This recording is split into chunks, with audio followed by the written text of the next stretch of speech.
So gamers, I'm recording this on my cat scratching post, but this is just some weird history of my TR7. So I was cleaning out the interior and I doubt it was a mechanic, but I found a bunch of coins under the carpet and stuff, so I don't know exactly when, but I found a United States coin from 2013 somewhere in the car. That probably was above the carpet under the seat, so I guess someone's been in there before in 2013.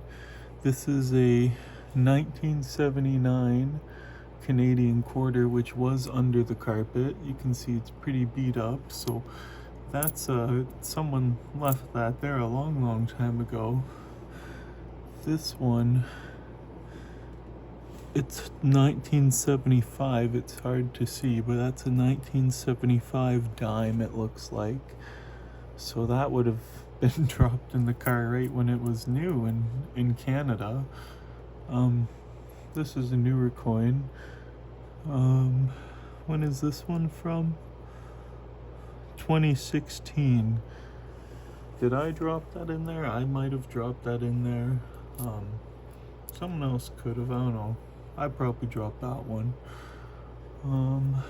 This one, 2015. I don't know if I dropped that one, but 1970 something. That's kind of hard to see. 1979, I think, on that dime. And then we got a 2008 dime. So that's just some random cash I found in my TR7. So it's just interesting to see the various years of when people dropped money. Alright, bye.